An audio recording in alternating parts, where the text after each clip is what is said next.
Hola querido estudiante, estamos aquí para la clase número 3 de nuestra asignatura Oficina de Redacción en Lengua Española, Textos Técnicos. Si mal no te acuerdas, pues en la clase 1, además de ver una visión, de exponer una visión general de lo que era la asignatura, empezamos viendo algunas características de los textos técnicos.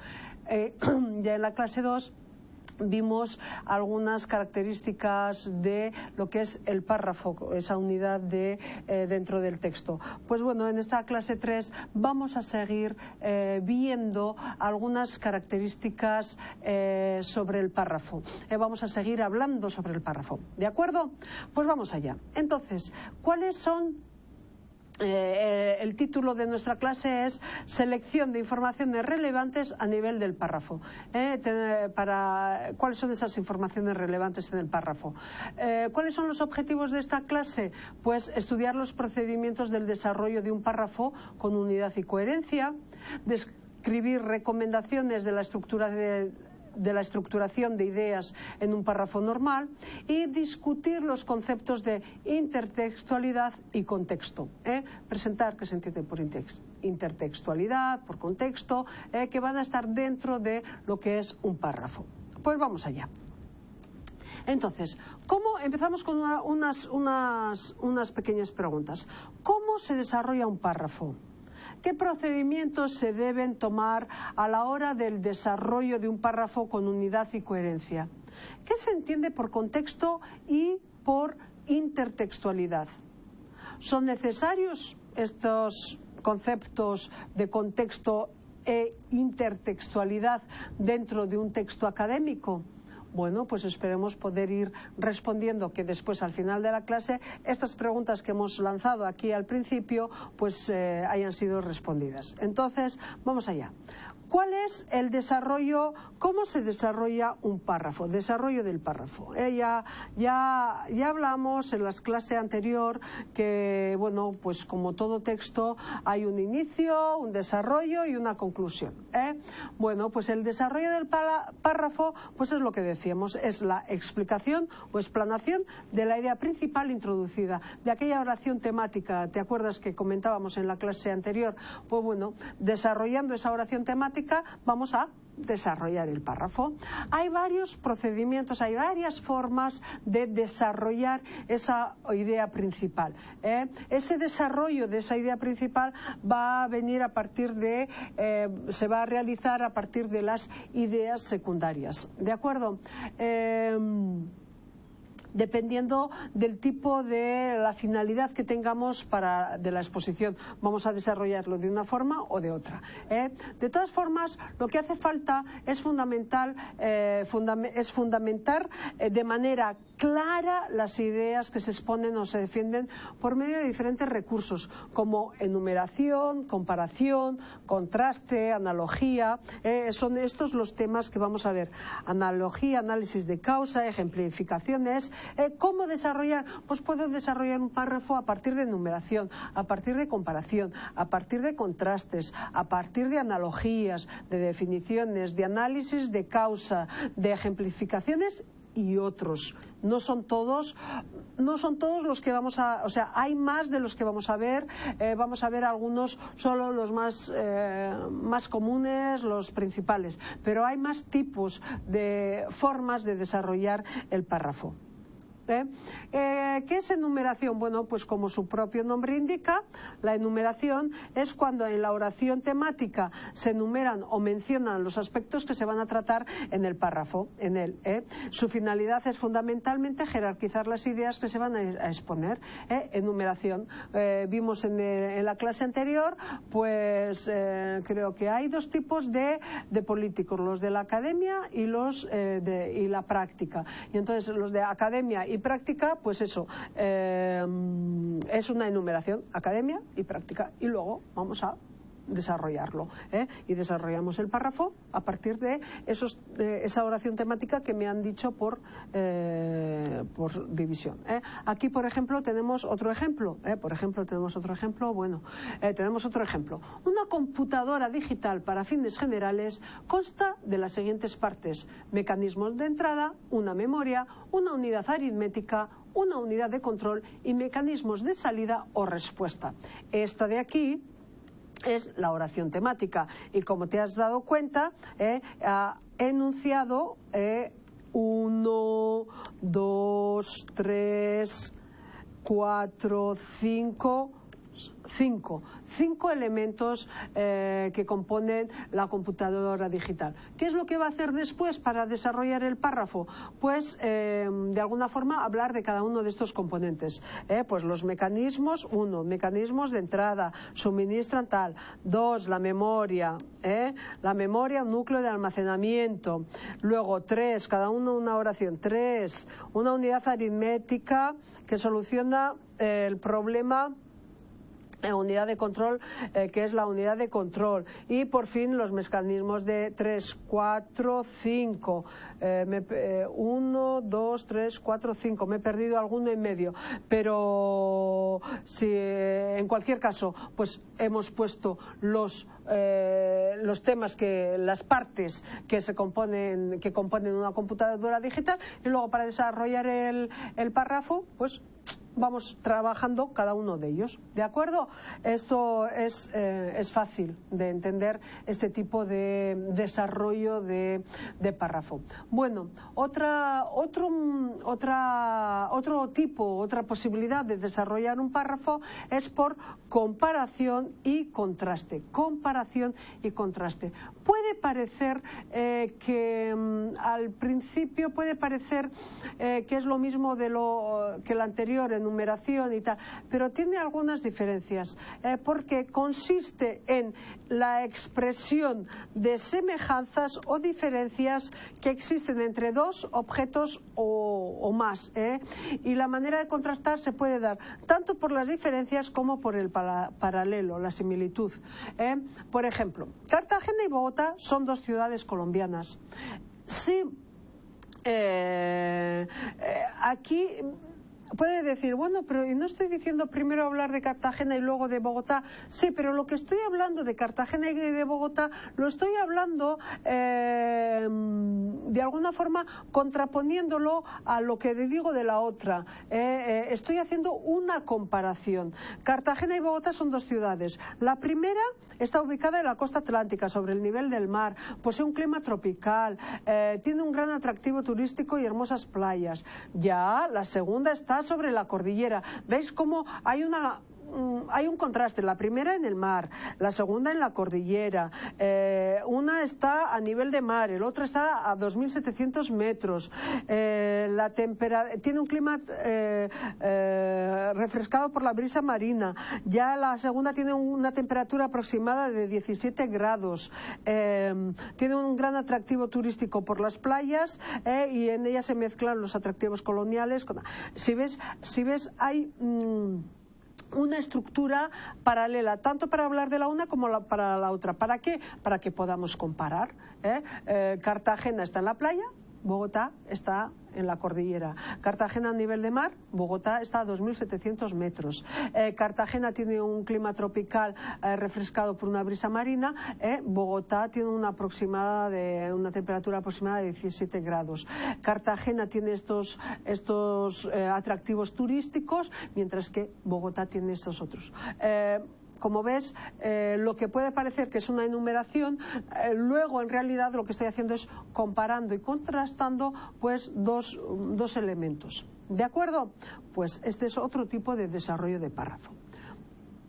Un tercer desarrollo de párrafo, tercero o cuarto, ya no sé en el que voy, es la analogía. Bueno, la analogía en este caso no es, perdona, he dicho otro tipo de caso. La analogía es un tipo de comparación que se presenta pero que es figurada, puesto que los dos elementos u objetos o situaciones no son de la misma clase, pero sí exhiben características comunes. Este tipo de razonamiento es frecuente en los textos expositivos y argumentativos. Vamos a ver un ejemplo para que lo veas más claramente. Un presidente es algo así como un director de orquesta, que no solo debe escribir la partitura y dirigir la interpretación, sino que para cumplir bien su labor debe ser muy sagaz para conocer a los músicos, seleccionarlos, comprobar si dominan o no el instrumento que tienen en sus manos y luego establecer si pueden ser solistas en una obra u otra.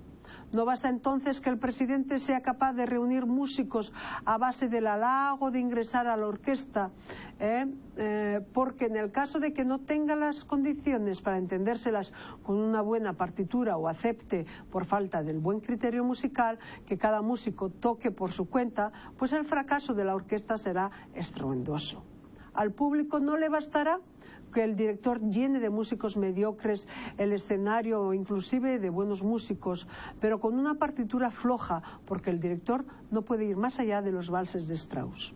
Entonces la cosa tampoco funcionará y el público terminará por reclamar otro director al estrado. Está comparando, sí, pero está comparando por analogía dos objetos, dos cosas, dos temas que en sí no tienen a simple vista no tienen parecidos, no son comparables, como en este caso un presidente y un director de orquesta. Aquí cuando hablamos de presidente podemos pensar en un presidente de un gobierno o en un presidente de una empresa o en un presidente de un club de fútbol. En cualquier caso lo está comparando a un director de orquesta. Como ves, está haciendo una analogía, se está sirviendo de las características, por así decir, del director de orquesta para decir, bueno, el presidente tiene que ser como ese director de orquesta que sabe escribir la partitura, que sabe dirigir la interpretación, que sabe crear buen relacionamiento entre los músicos para que no haya acordes, músicas o notas que estén fuera de su lugar. Y entonces es una comparación por analogía. Dos elementos, dos objetos que en teoría, en teoría no, que no son similares, no así como Bogotá y habíamos visto Bogotá y Cartagena de Indias, son dos ciudades, entonces las podemos comparar, pero en este caso estamos comparando un presidente de algún organismo, lo que sea, con un director de orquesta y estamos viendo cuáles son las características del director de orquesta para decir, bueno, pues el presidente tiene que ser así, ¿de acuerdo? Analogía. Vamos allá. Definición. Ya hemos visto definición. Este procedimiento es empleado en diversas clases de textos para definir o explicar con claridad y precisión conceptos o términos indispensables para la comprensión del tema. Ahora bien, la definición se puede realizar de diferentes formas, por comparación o contraste, por finalidad, por análisis, por analogía y por género. ¿Cómo voy a...? Tengo la definición de un determinado aspecto, de un determinado objeto, de un determinado tema, y vamos a definir, vamos a continuar el párrafo a partir de otras definiciones que enriquecen lo que hemos dicho anteriormente. La forma más primitiva, ejemplo, la forma más primitiva de la convivencia humana fue lo que un poco desacertadamente se ha llamado la horda. La horda. Bueno, pues ¿y qué es la horda? La oración temática me está diciendo que la forma más primitiva de la convivencia humana es la horda. Sí, pero eso y a lo mejor y nada, todo igual. Entonces tengo que definir lo que es la horda para que el lector entienda. Y entonces ahí, las hordas eran grupos de hasta 30 o 40 seres humanos unidos por consanguinidad. No existía, ¿qué son? No existía en ellos organización alguna. No se conocía la idea de familia ni de autoridad. Se ignoraba la función de la paternidad y los hijos nacían de las madres como engendrados por mágicos poderes. Pues eso son las hordas, y esa es la forma de la convivencia humana más primitiva. Has visto, se ha desarrollado el párrafo a partir de, a la hora de decir la convivencia humana es una horda, y entonces, ¿qué es una horda? Pues lo voy a explicar. Hemos elaborado un párrafo completo y consistente, coherente y coheso. Bueno, otro tipo de elaboración, de desarrollo de párrafo puede ser a partir de análisis de causa y efecto. Análisis de causa y efecto. Bueno, pues como su propio nombre indica, tiene como propósito presentar o analizar las causas que generan ciertas situaciones y sus consecuencias. Presento, analizo las causas y presento las consecuencias. Causa-efecto. Se puede partir de la exposición de las causas hacia los efectos producidos o viceversa. Parto de los efectos producidos para llegar a las causas, debido a que a menudo este tipo de párrafos carece de una oración temática explícita, pues la idea central está expresada por el conjunto de oraciones, el conjunto de causas o de efectos del fenómeno que se está analizando. ¿De acuerdo? Bueno, ejemplo. El siglo XVII conoció el fin de las grandes epidemias de hambre que habían diezmado periódicamente la población europea en las precedentes centurias, y el siglo XIX significó un cambio revolucionario en la medicina, asepsia, vacunas, anestesias, etcétera, cuyas aplicaciones sociales, higiene, vacunación obligatoria, etcétera, determinaron una rápida caída de la tasa de mortalidad, especialmente la infantil. La acción conjunta de ambos factores provocó un cambio revolucionario en la estructura demográfica del viejo continente. El descenso de la mortalidad en los primeros años aumentó decisivamente el porcentaje de la población que llegaba a la edad de reproducirse, y la reducción de los adultos favoreció la prolongación de la vida media con el consiguiente envejecimiento de las poblaciones. Bueno, pues aquí ¿qué tenemos? Tenemos una consecuencia. Hay un envejecimiento de las poblaciones. ¿Por qué se da este envejecimiento de las poblaciones? Bueno, pues porque, como nos han dicho, se acabaron las epidemias de hambre del siglo XVII. Además, en el siglo XIX hubo la medicina, pues tuvo varios asepsias, vacunas, higienes, todo eso. Entonces hubo una rápida caída de la tasa de mortalidad, especialmente infantil.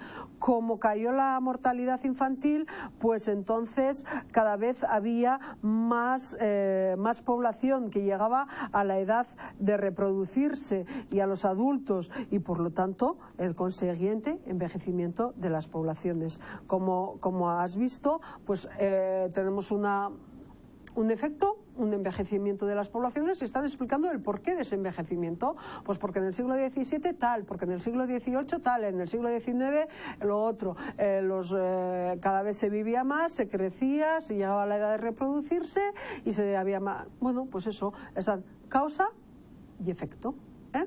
Debido a todas estas causas, en este caso dice, todo colocan primero las causas y luego al final cuál es el efecto, pero podría ser al revés. Se constató a partir de tal tiempo de un envejecimiento de las poblaciones debido a que, bueno, entonces puede ser primero causas y luego los efectos, o al contrario, primero los efectos y luego las causas. Bueno, Otra forma de desarrollar el párrafo. Párrafo de problema y solución. Bueno, pues como su propio nombre indica, ¿qué vamos a tener aquí? Pues vamos a presentar un problema y lo vamos a solucionar. Ya te va a presentar en el mismo párrafo el problema y la solución. Es perfecto, ¿no? Te doy un problema, pero te doy la solución. Es lo que todos queremos. En un texto técnico y expositivo muchas veces se plantean uno o algunos problemas que el cientista o el científico tiene que analizar. De ahí que en este tipo de párrafo el problema venga como la idea principal, el problema que tenemos es la idea principal y las soluciones como ideas secundarias que dan soporte a la principal. Por ejemplo, tenemos aquí texto técnico, vamos a ver si lo sé leer. La cetoacidosis diabética. Ese es el tema principal. La cetoacidosis diabética es una complicación propia de las personas con diabetes, ya sea diabetes tipo 2, mellitus o diabetes tipo 1. Se produce cuando el cuerpo se intoxica por acetonas que son producidas por el propio cuerpo al consumir sus propias reservas alimenticias. Cuando ataca esta complicación, los médicos generalmente inyectan suero fisiológico para que el cuerpo deseche estas sustancias nocivas junto con insulina, puede ser rápida, NPH o glargina, y finalmente vuelva al nivel normal. Existe alguna complicación si hay insuficiencia renal, lo que hace que tengan que llegar a la diálisis. Bueno, pues aquí, ¿qué han dicho? Tenemos un problema, ¿cuál? La cetoacidosis diabéticas. ¿Cuál es la solución? Primero van a decir de qué se trata, pero ¿cuál es la solución? Pues ya te están diciendo, los médicos generalmente inyectan suero fisiológico para que el cuerpo deseche las sustancias nocivas junto con la insulina y vuelva al nivel normal. Problema, cetoacidosis diabética. Solución, suero fisiológico en el cuerpo. Problema, solución. Hemos desarrollado nuestro párrafo ofreciendo un problema y ofreciendo también la solución. Continuamos. Por explicitación de ejemplos. Explicitación de ejemplos. Bueno, en este tipo de párrafo, ya también como su propio nombre indica, se presentan ejemplos para fundamentar la idea principal, muchas veces incluso por medio de citas o de paráfrasis de autores que trataron del tema. Así que la ejemplificación sirve para hacer comprender el alcance de la idea principal. Los ejemplos que se dan a través de casos y aplicaciones concretas hacen que el lector comprenda lo que iba implicado en la afirmación general. Entonces voy a tener una afirmación general, una oración temática general y luego para entender esta oración temática, para entender este caso específico, ¿cómo vamos a hacerlo? A partir de ejemplos, de explicación de ejemplos. Por ejemplo, bueno, pues vamos al texto. De acuerdo con la Fundación Mexicana para la Salud Hepática, Fundepa, un correcto funcionamiento del hígado nos permite tener un organismo libre de toxinas, debido a que éste se encarga de limpiar la sangre y convertir los alimentos en energía. Una dieta poco saludable favorece el desarrollo de enfermedades hepáticas como, por ejemplo, hepatitis, cirrosis, hígado graso y cáncer. Algunos de los alimentos que dañan el funcionamiento del ejemplo son productos ricos en colesterol, como las carnes rojas, camarones, yema de huevos, alimentos, tal. Entonces, como veis, han dado un tema y luego incluso en el propio texto dicen, por ejemplo, son algunos de los alimentos, y aquí hay todos los ejemplos que puede ser que dañan el funcionamiento del hígado. Entonces, a partir de la idea me dan ejemplos que me dicen, me están explicando sobre esa cuestión. ¿De acuerdo? Bueno, pues uno más. Ahora vamos a ver algunos aspectos así generales del texto del párrafo. Hemos visto cómo desarrollar un párrafo, con algunas formas de desarrollar el párrafo, y ahora vamos a ver, pues bueno, pues eso, algunos elementos, algunos conceptos que tienen que estar dentro del párrafo. Uno de ellos es la coherencia. Se trata de relaciones en el nivel profundo del significado. En el ejemplo, llovía mucho, decidimos no salir de excursión y quedarnos en casa, evidentemente la secuencia forma parte de un texto coherente. Es más o menos coherente. Cuando llueve mucho, pues te quedas en casa, no vas a salir de excursión. Es más o menos coherente. Entonces, aquí sí. Si tuviéramos un ejemplo así, un ejemplo como llovía mucho, por eso decidimos salir de casa de excursión y no quedarnos en casa, y dirías, uy, qué coherencia esa, llueve mucho y por eso decide salir de casa y no quedarse en casa, salir de excursión y no quedarse en casa. Es incoherente. Normalmente cuando llueve mucho pues te quedas en casa para no mojarte, porque todo eso, ¿no? Entonces la coherencia viene porque tiene sentido lo que se dice, tiene sentido el contenido de lo que se dice. Otro de los temas que, y volviendo un poquito volviendo un poco al tema de la coherencia. Este tema de la coherencia muchas veces viene determinado a partir de los conectores. En el caso de llovía mucho, y podemos decir, y por eso decidimos no salir de excursión y quedarnos en casa, y por eso tiene totalmente tiene sentido esa frase. Pero si por ejemplo tenemos llovía mucho, por eso decidimos salir de excursión y no quedarnos en casa, ese por eso no me muestra esa coherencia entre lo que he dicho antes y lo que he dicho después. Ahora, si dijéramos llovía mucho, sin embargo decidimos salir de excursión y quedarnos en casa, es un texto coherente, porque el sin embargo me expresa contradicción. Lo normal sería quedarme en casa, no salir de excursión cuando llueve mucho. Pero como estoy diciendo sin embargo, me estoy diciendo, aunque parezca que tendría que quedarme en casa, pues estoy saliendo. Entonces,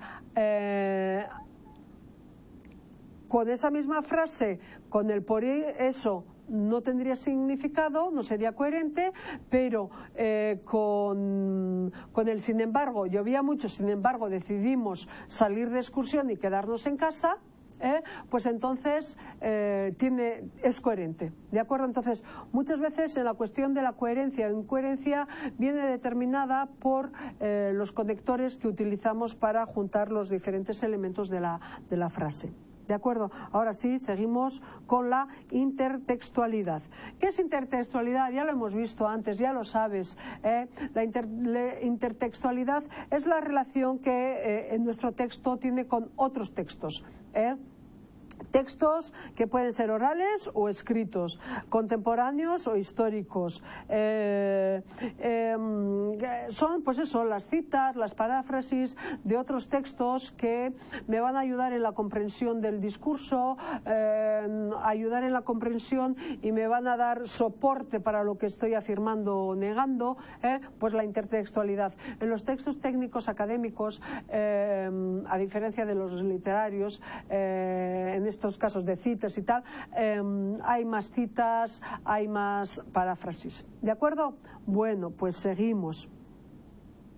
Contexto.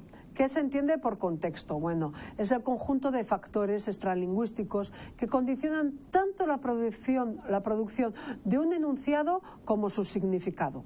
Comprende un conjunto amplio y complejo de elementos, desde las circunstancias de espacio y tiempo en las que tiene lugar el evento comunicativo hasta las características, expectativas, intenciones y conocimientos de los participantes de dicho evento. Es decir, todo lo que envuelve todo lo que está alrededor del de ese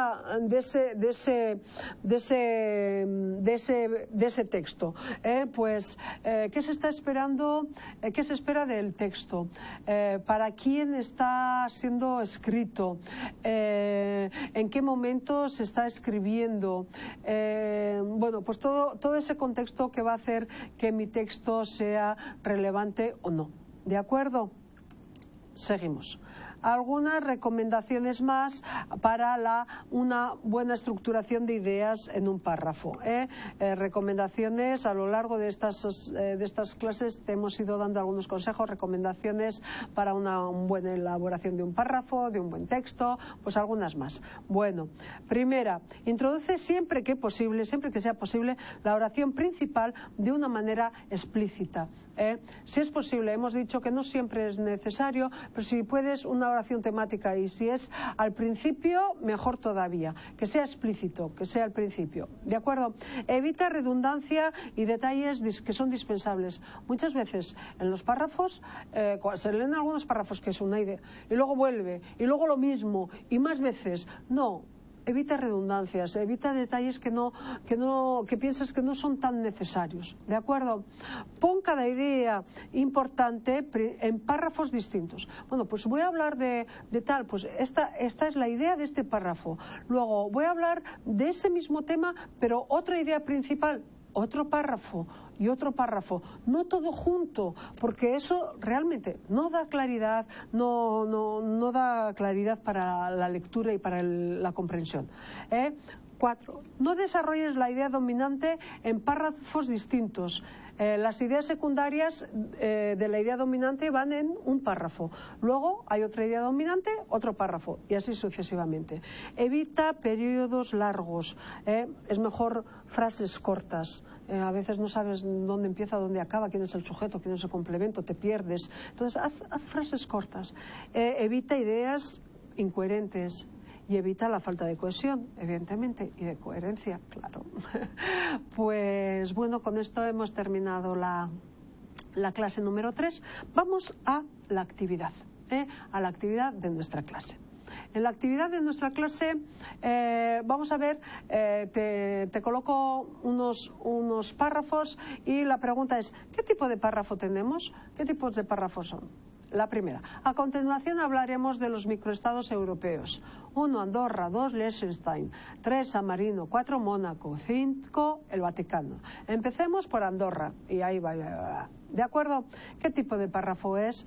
Claro que seguramente, ya lo has sabido, es un párrafo por encuadramiento o enumeración, porque además es que te han dicho 1, 2, 3, 4, 5 y luego van a desarrollar cada uno de esos ítems, ¿no? La información se estructura para llevar al lector a través de partes, etapas, clases y tipos, ¿de acuerdo?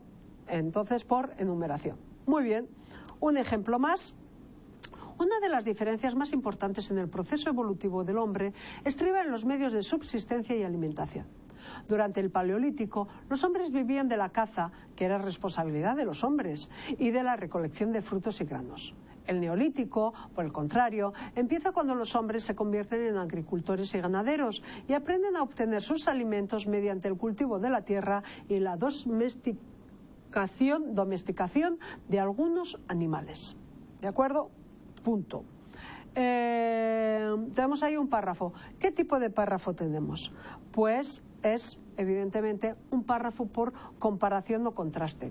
Se remarcan las semejanzas o las diferencias entre las personas, animales, cosas, hechos, conceptos o fenómenos. Se hace hincapié en las semejanzas y en las diferencias. Si te fijas, volvemos a la diapositiva de antes, aquí tenemos ¿qué estamos comparando? Estamos comparando, ya te dice al principio, una de las diferencias más importantes en el proceso evolutivo del hombre estriba en los medios de subsistencia y alimentación. ¿Y cómo? Pues en el Paleolítico de una forma y en el Neolítico de otra. Me están diciendo, en el Paleolítico los hombres vivían de la caza, que era de responsabilidad de los hombres, y de la recolección de frutos y granos. Mientras que en el Neolítico, cuando los hombres se convierten en agricultores, ya no son más cazadores, son agricultores y son ganaderos. Aprenden a obtener los alimentos mediante el cultivo de la tierra Antes lo recogían así y ahora pues lo cultivan y domestican algunos animales. Como ves, pues hemos hecho un párrafo por comparación o contraste. Bueno, pues espero que después de todos estos elementos que hemos ido viendo tanto en la clase 2 como en la clase 3 sobre el párrafo, pues ahora seas capaz de elaborar párrafos todavía mejor de lo que has venido haciendo hasta ahora. Muchas gracias y te espero en la clase número 4. Hasta la próxima.